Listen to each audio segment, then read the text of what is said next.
Salut Inès, j'espère que Salut tu vas Vincent. bien. Est-ce que tu pourrais te présenter s'il te plaît? Donc, je m'appelle Inès Amoudi, j'ai 23 ans et je fais de la course à pied à haut niveau depuis que je suis lycéenne. Donc, mon objectif, c'est de participer au grand championnat avec l'équipe de France sur marathon. Et parallèlement à ça, je suis aussi étudiante en cinquième année de médecine et j'essaye de mener les deux de front du mieux possible. Ok. Si je me souviens bien, ta problématique quand tu es venu vers nous et que tu nous as contactés, c'était le fait que tu passais à côté de tes compétitions par rapport à ce que tu étais capable de produire à l'entraînement. Est-ce que tu peux me dire comment tu vivais ça et comment ça se passait pour toi? Donc en fait, comment ça se passait, c'est que à l'entraînement, j'étais très très forte, toujours à réussir des grosses séances difficiles. Et puis, plus on avançait vers la compétition, les 4, 5 jours avant, plus je commençais à me sentir moins bien dans mon corps, à douter, à pas trop comprendre ce qui se passait. Et quand arrivait le jour de la course, en fait, c'était incompréhensible parce que je faisais tout le temps des grosses, grosses contre-performances. Donc, j'étais très, très loin en termes de chrono de ce que je pouvais faire avec mes capacités physiques. Et je me reconnaissais pas dans le sens où en fait j'avais l'impression que c'était pas vraiment moi qui courais, que je contrôlais pas vraiment mon corps et que ma tête était là sans être là. Donc c'était vraiment un cauchemar. Et puis ça se répétait surtout quasiment tout le temps. Ok. Et est-ce que tu avais essayé des choses avant de venir nous voir et de connaître la dépolarisation pour pallier à ces difficultés que tu rencontrais? J'avais travaillé peut-être pendant la période Covid ou peut-être un an avant, je sais plus exactement, avec un préparateur mental. On avait fait un suivi qui s'était assez bien passé. Euh, je pense que ça m'avait fait du bien, mais les résultats n'étaient pas transcendants. Et puis, ça me demandait surtout énormément d'énergie pour mettre en place ce qui me demandait de mettre en place. J'avais vraiment l'impression que c'était trop d'efforts, en fait, par rapport à déjà toute l'énergie que moi j'ai besoin de mettre le jour de la course. Faire encore tous ces efforts au niveau mental pour essayer de performer, c'était pas possible en fait. C'était pas la révélation, c'était pas le coup de cœur, quoi. Ok. Bon. Et du coup, qu'est-ce qui t'a attiré à l'Académie de la haute performance? Ce qui m'a attiré honnêtement, je dirais que c'était pas vraiment un coup de tête, mais en fait, c'est tombé en fait le jour où j'ai fait encore une fois une grosse contre-perf, où j'étais vraiment dépitée. Et puis, j'ai vu une pub, je crois que c'était sur Facebook ou quelque chose comme ça. Et j'ai lu au début sans vraiment vouloir y croire, en me disant, oui, encore une fois, c'est une pub pour ceci, cela. Puis j'ai quand même lu un peu plus longtemps. Et puis en fait, en lisant, je me suis vraiment reconnue dans ce qui était décrit. Et en fait, j'avais vraiment l'impression et la conviction que c'était, comment dire, la solution pour résoudre mon problème. Parce que au fond de moi, je savais pertinemment que juste appliquer des méthodes comme de la sophrologie, de la respiration, des choses comme ça m'apporterait rien. Et qu'en fait, le problème, même si je ne le voyais pas, il était beaucoup plus profond. Et en lisant donc du coup l'article, je me suis dit, ça pourrait le faire. Ok. Alors, tu t'es dit ça pourrait le faire et maintenant, comment tu te sens avec ta problématique et comment c'est pour toi depuis la fin de ta formation? Le changement, il a été vraiment incroyable. Euh, et ce qui est autant plus incroyable, c'est qu'en fait, ça touche pas que le sport, ça touche vraiment toute ma vie, j'ai envie de dire. Je me suis complètement remis en question sur beaucoup de points. Euh, et j'ai vraiment eu envie de prendre ma vie en main et en fait d'appliquer en fait tout ce que j'ai appris avec la dépolarisation à tous les endroits où je pouvais l'appliquer. Et en fait, là, ça fait pas longtemps que j'ai terminé et j'ai vraiment l'impression déjà que ma vie, elle a été vraiment modifiée à plein de points différents et en positif. Et je me dis du coup, mais waouh, en fait, tu te rends compte en si peu de temps tout ce dont tu t'es rendu compte et tout ce que tu vas pouvoir mettre en place à l'avenir pour que ce soit encore mieux. Donc c'est incroyable. Ok. Alors, j'entends que ça a touché du coup aussi d'autres choses que le sport. Et même si ça fait pas très longtemps, on a fini déjà depuis presque un petit mois ensemble déjà, donc on est à 4 mois depuis le début de ton parcours. Est-ce que tu peux quand même me partager, me dire des petites choses qui te sont peut-être devenues possibles, des petites ou des grandes choses, peu importe, mais des choses qui, grâce à la dépolarisation et l'accompagnement qu'on a fait ensemble, tu sens que voilà, tu as pu franchir certains steps et qu'est-ce qui est devenu possible pour toi simplement. Moi, je dirais que si, en fait, j'ai plus peur en fait de prendre des décisions à partir du moment en fait où je sens que ça me correspond, que c'est bon pour moi et que c'est un choix qui est déjà personnel, qui est réfléchi et aussi qui est en accord avec qui je suis et ce que je veux faire.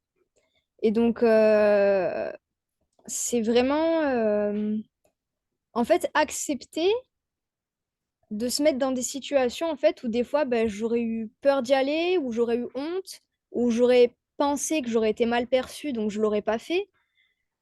Et en fait, tout ça, en fait, maintenant, je me dis, bah, en fait, c'est fini parce que bah, ce qui compte, c'est moi, c'est qu'est-ce que je veux faire, qui est-ce que je veux être et qu'est-ce que je décide de faire à tel moment donné dans telle situation. Et à partir de là, je suis OK en fait avec tout, peu importe ce que vont dire les autres, peu importe ce qui va se passer, puisque c'est moi en fait qui l'ai choisi. Et ça, c'est incroyable. Ok. Et pour toi, que ce soit donc, par rapport à la plateforme, au coaching ou dans l'accompagnement en général qu'on a pu faire, Euh, qu'est-ce qui t'a le plus aidé? Qu'est-ce qui, pour toi, voilà, fait la différence? Euh, Ce qui a vraiment fait la différence, je dirais, donc du coup, ça se rapproche du coup un peu plus du sport. En fait, c'est en fait vraiment d'aller creuser en fait le pourquoi, le vraiment pourquoi du pourquoi j'arrivais pas à performer. Et en fait, on s'est rendu compte que j'avais peur. Et en fait, le fait d'aller chercher pourquoi j'avais peur et surtout d'aller voir euh, qu'est-ce qui allait réellement se passer si ma peur se réalisait et voir qu'au final, en fait, bah, c'était pas si grave que ça et qu'en fait, la vie, elle continuait et que surtout, bah, il y aurait quand même beaucoup de positifs. C'est ça là, qui m'a fait énormément de bien, de me dire que si j'y arrivais, bah, c'était trop cool, mais que si j'y arrivais pas, bah, c'était cool aussi et surtout que c'était pas grave. Et en fait, c'est vraiment ça pour moi, je pense, qui m'a vraiment, pas libérée, mais j'ai eu vraiment un espèce de déclic. Je me souviens d'un soir où en fait, je relisais cette phrase que j'avais écrite où je me disais, si j'y arrive, c'est OK, et si j'y arrive pas, bah, c'est OK aussi. Et bah, j'en ai presque eu les larmes aux yeux de me dire que bah, en fait, j'étais d'accord avec ça. Alors que quelques mois avant, si on m'avait dit, en fait, j'étais complètement dans le refus de ne pas y arriver. Alors qu'aujourd'hui, en fait, je suis OK avec toutes les possibilités parce que je sais que je vais faire mon maximum pour aller le plus loin possible pour que tout se passe pour le mieux. Et à partir de là, ben, j'ai plus aucune pression par rapport au résultat parce que je sais que j'aurai fait mon max. Et donc, je serai satisfaite du résultat, quoi qu'il arrive, quel qu'il soit. Ok. Ah, ce que je trouve intéressant, c'est cette nuance où tu dis, si on m'avait dit il y a quelques mois que si j'y arrive, c'est bien, et si j'y arrive pas, c'était OK aussi. euh, la différence, la nuance en tout cas, c'est que là, c'est toi qui l'as écrite cette phrase et c'est toi qui es arrivé à tirer cette conclusion. Est-ce que tu sens que ça aussi, c'est vraiment une des forces, peut-être, de la dépôt, de trouver en fait tes propres réponses? Mais exactement, parce que comme j'ai dit, en fait, on me l'a répété plein de fois que si j'y arrivais pas, c'était pas grave. Combien de fois on me l'a répété quand je ratais, quand ça allait pas bien, on me disait mais c'est pas grave, il y aura d'autres choses, t'es déjà très forte. Et en fait, c'était juste que j'étais complètement fermée par rapport à ça et je l'acceptais pas du tout en fait. Moi, il y avait qu'une option possible, c'était de réussir, d'aller là où je voulais aller, d'atteindre mon objectif. Et si j'y arrivais pas, en fait, il y avait pas d'autre issue. Et donc là, en fait, c'était vraiment le problème, je pense, qui était là parce que bah, j'avais pas d'autre choix que de réussir. Alors qu'aujourd'hui, en fait, bah, je sais que J'ai juste en fait le choix de devenir la personne que je veux. J'ai le choix d'y aller à fond, à 100%, de tout faire pour que ça arrive. Mais du coup, après, si ça marche, bah, tant mieux. Et puis si ça marche pas, bah, c'est pas grave. Et peut-être qu'il y aura encore mieux derrière. Ou en fait, c'est vraiment comprendre qu'en fait, quand il nous arrive quelque chose dans la vie, en fait, au final, c'est toujours pour une bonne raison. Et que en fait, il faut juste suivre son destin et se donner les clés d'y arriver, quoi. Ok, je te remercie. Est-ce que tu pourrais me dire aussi, on va revenir vraiment à l'entrée de ton parcours, est-ce que tu as ressenti des freins avant de te lancer ou pas du tout? Et si tu en as ressenti, lesquels étaient-ce? Bah, en fait, bah, quand on a commencé, tu m'avais prévenu que c'était un peu atypique, que ça pouvait être aller à l'encontre de l'instinct. Donc, en vrai, moi, j'avais pas peur parce que je me suis dit, au point où j'en suis, faut mieux tenter un truc à fond et sans se poser de questions plutôt que d'avoir peur ou. Et c'est vrai qu'en fait, au début, c'était assez bizarre. La première séance, je me souviens que je me suis demandé où est-ce que j'étais, pourquoi on faisait ça. Et au final, après, je me suis vite habituée au process et je me suis rendu compte qu'en fait, on n'était pas obligé aussi de bosser que sur le sport pour résoudre les problèmes liés au sport. Et bah, parce que du coup, la méthode, elle s'applique vraiment à toute la vie, à tout le monde, à tous les profils et c'est ça qui est hyper bien, en fait. Et qu'est-ce que tu pourrais dire à quelqu'un qui hésiterait de se lancer dans l'aventure de la dépolarisation? Ben moi, je dirais que c'est moi-même, j'ai hésité, donc c'est normal d'hésiter. Mais en fait, il faut se rendre compte que c'est une méthode qui est vraiment efficace, qui est durable. Et en fait, si on fait les choses correctement et qu'on prend le temps de bien assimiler les séances, qu'on pose les bonnes questions quand on en a besoin, en fait, on ne peut pas se planter.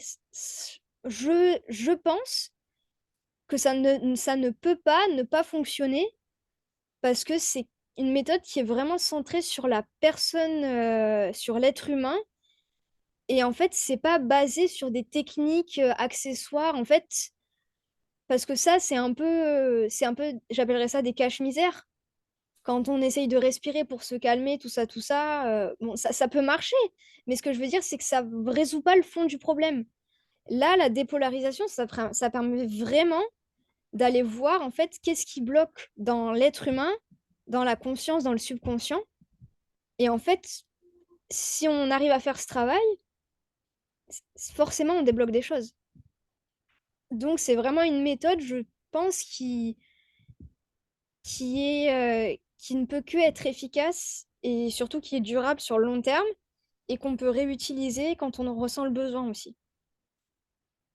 Ok. Hum, Est-ce que tu as envie de me partager quelque chose d'autre que je t'aurais pas demandé, peut-être, ou... Bah, moi, j'ai juste envie de dire merci parce que c'est vrai que c'est vraiment quelque chose de génial en fait de découvrir en fait qu'on a vraiment le pouvoir de changer les choses intérieurement, juste en fait en prenant les bonnes décisions, en changeant sa perception des choses, parce qu'on se rend compte qu'avec la dépolarisation, en fait, tout en fait est une question de point de vue, de jugement, et ça en fait c'est vraiment, je trouve, quelque chose de formidable dans la vie, d'être capable de changer son point de vue, de l'adapter à différentes situations. Et en fait, c'est juste un énorme coup de pouce dans la vie, quoi. Et donc, je suis juste très, très reconnaissante pour ça. Ok. Ça sera le mot de la fin. Ça sera le mot de la fin. Inès, je te remercie de ton partage et je te souhaite une bonne continuation. Et moi, je te remercie, Vincent, pour tout ce qu'on a fait ensemble. Merci.